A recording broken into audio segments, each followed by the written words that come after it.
There is an invisible barrier that separates men who fight daily for survival from those who float effortlessly upon the waves of abundance. It is not a matter of luck, it is not a matter of inheritance, and even less a matter of exhausting physical effort that consumes your health and your peace of mind.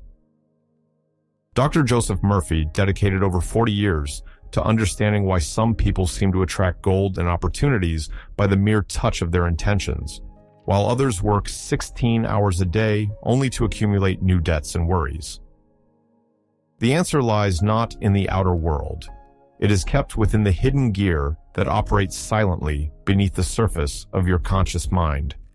If you spend your days focused on lack, if you open your bills with a tight chest and feel a chill when looking at your bank balance, you are emitting a vibrational signature of scarcity. And the great law of the subconscious is relentless.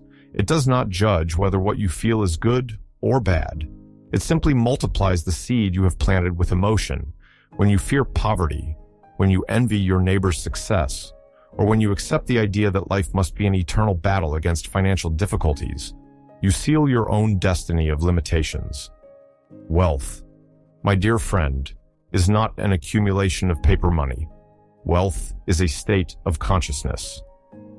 Say this out loud, or repeat it silently in your heart. My mind is an open channel for the infinite opulence of the universe. Let me tell you the true story of Arthur Pendelton. In 1952, in the cold city of Boston, Arthur found himself facing the greatest abyss of his existence. At 43 years of age, he held with trembling hands the third eviction notice upon the dark and worn mahogany desk of his small commercial office. The smell of reheated coffee and dust mingled with the heavy air of that unheated room. His small fabric distribution business was on the verge of bankruptcy. He owed his suppliers. The banks refused new credit, and every phone call he received made his heart race with anguish. Arthur tried to resolve the situation by working to the point of exhaustion. He spent sleepless nights, crunching numbers, looking for logical ways out. But the more he thought about the problem, the more the problem grew and suffocated him. It was then that, through a friend, Arthur gained access to the teachings about the deep mind. He understood that his crucial mistake was going to bed every night with the feeling of defeat embedded in his cells.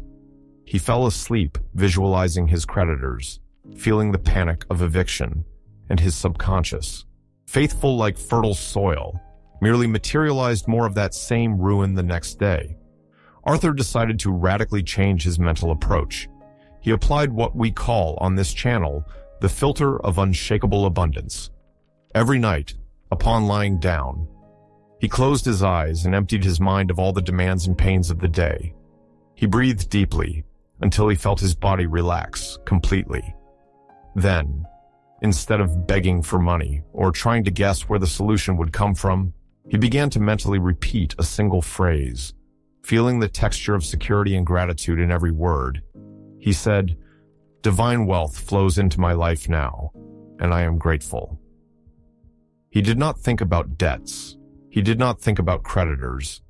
He simply bathed in the feeling of being entirely supported by infinite intelligence. He repeated this truth until sleep overtook him. 2 weeks passed without anything appearing to change in the physical world, but Arthur's inner peace had returned. On the 16th day, a former client from New York, with whom Arthur had not spoken for over 6 years, called his office. He urgently needed a specific batch of fine fabrics that were scarce in the market, and he knew Arthur had exclusive contacts with traditional mills. That single contract not only paid off all of Arthur's pending debts, but generated a balance that allowed him to expand his business into 3 new states the following year. Arthur's worn mahogany desk was no longer a scene of despair. It became the altar where he witnessed the power of applied faith. Say this out loud, or repeat it silently in your heart. Divine supply is immediate and fills all my needs now. Most people fail because they try to fight against effects, without altering the cause. If your movie screen displays a film of terror and suffering, it does no good to tear the screen. You must go to the projection booth and change the film. The film is your subconscious, the thoughts and feelings you cultivate in silence, especially before going to sleep, are the slides that will be projected onto the screen of your tomorrow. Poverty is, in truth, a terrible mental disease that can be cured through the reprogramming of your thought patterns. God did not create scarcity. The universe is infinitely opulent. Look at nature, the abundance of leaves on the trees, the immensity of stars in the sky, the constant flow of the tides. Want is a creation of the human mind that has isolated itself from the divine source. When you understand that your subconscious is the direct link to this infinite intelligence, you cease to be a beggar and become a legitimate heir to all creation. Many people spend their entire lives knocking on closed doors, hurting their hands and feet in a frantic search for financial security, without realizing that the golden key was always kept on the inside. Dr. Joseph Murphy insisted on a revolutionary truth. Money is not a physical force. Money is a spiritual idea. It is a divine energy that flows, circulates, and materializes according to the thought patterns you cultivate in the hidden depths of your soul. When you understand that wealth is a projection of your deep mind, you stop fighting against external effects and begin to govern the real cause of all things. To break away once and for all from the bonds of limitation, we must understand the exact mechanics of the pillar of wealth and divine prosperity. This pillar teaches us that poverty is not a spiritual trial, and much less the Creator's will for your life. Poverty is, in truth, a severe mental disease that takes root when the flow of rich ideas is blocked by feelings of fear, envy, or unworthiness. The universe we inhabit is structured upon the principle of absolute abundance. Infinite intelligence does not create scarcity.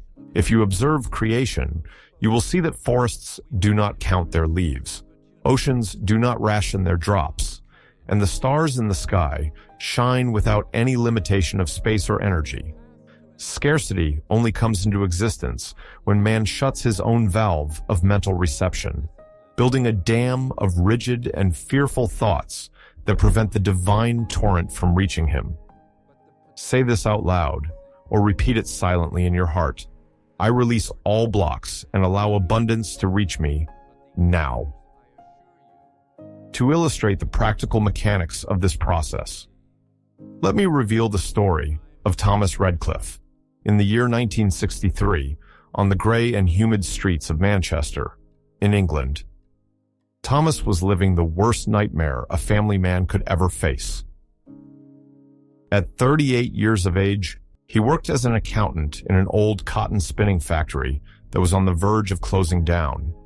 Every afternoon, upon returning to his small red brick house, Thomas felt a tight knot in his stomach at the sound of the front door latch creaking.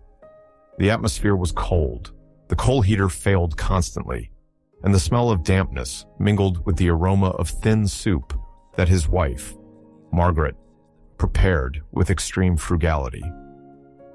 Thomas spent sleepless nights, with his eyes fixed on the peeling ceiling, mentally recalculating the overdue invoices accumulating on the kitchen table. He tried, with all his might, to find a logical way out through physical effort, considering a second job in night security, even knowing his health was already fragile.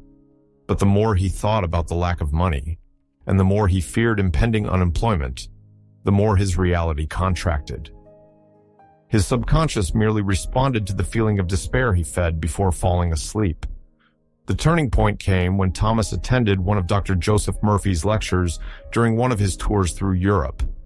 He understood, for the first time, that he was projecting his own ruin by persistently focusing on the channels of outgoing money, instead of tuning into the infinite source of supply. Thomas decided to apply a method we call here on the channel the flow frequency alignment. He completely abandoned prayers of supplication. He stopped asking God to pay his bills and began to decree his union with universal opulence. Every night, after lying down and relaxing every muscle in his body, he temporarily ignored the collection letters and the scarcity in the pantry. He closed his eyes and visualized himself walking through the factory, but not as a fearful employee, but as a free, confident man who possessed abundant and continuous deposits in his bank account. He reduced his need to a simple phrase, which he repeated slowly, letting the vibration of relief fill his chest until he fell asleep. He said, "The wealth of the universe is circulating in my life, and I am grateful." He maintained this practice with unwavering discipline for 21 days without demanding immediate results, without looking at his bank balance with despair, simply resting in the certainty that the seed of abundance was germinating in the fertile soil of his deep mind. On the 22nd day, the unexpected happened. The owner of a large fabric distributor from Leeds, who was expanding his business into Manchester, needed an exceptionally trustworthy financial manager to structure the new branch. He contacted Thomas's former boss asking for a recommendation, and Thomas's name was put forward immediately due to his honesty and technical precision. The new position not only tripled Thomas's income, but offered him a share in the company's profits, allowing him to move with his family to a spacious, sunny house where the heater never failed again. The kitchen table where Bill's once rested was now covered with fresh flowers and plenty, a physical testament to the transformation of his vibrational signature. Say this out loud, or repeat it silently in your heart. Money is divine energy and circulates freely in my life. Many of you listening to me right now commit the grave mistake of condemning the wealth of others. When you look at a person who has prospered, who drives a comfortable car or lives in a beautiful residence, and feel a slight trace of envy, resentment, or criticism, you are building an insurmountable barrier between yourself and prosperity. By criticizing wealth, your subconscious interprets that you reject it. It understands that having money is something harmful or morally wrong, and, to protect you, it will do everything to keep you in scarcity. You must bless what you wish to receive. If you want wealth, rejoice when seeing the prosperity of others. Sincerely wish that all the people around you enrich and prosper more and more. Envy is a mental poison that corrodes the reception channels of your own subconscious mind. Replace this dense energy with admiration and the certainty that the reservoir of the universe is infinite, and there is enough for all of us, without one person's victory, meaning another person's loss. Understand once and for all, your deep mind is like a highly sophisticated movie projector. If the projection of your current financial life shows limitations, debts, or frustrations, it does no good to try to tear or attack the outer screen. You must enter the projection booth, which is your deep mind, and change the film being played. The film is your dominant feeling. Change the feeling, and the outer projection will change automatically and inevitably. When you change the film in your deep mind, the entire landscape of the outer world is forced to reorganize itself to reflect your new reality. It is a mathematical and spiritual law.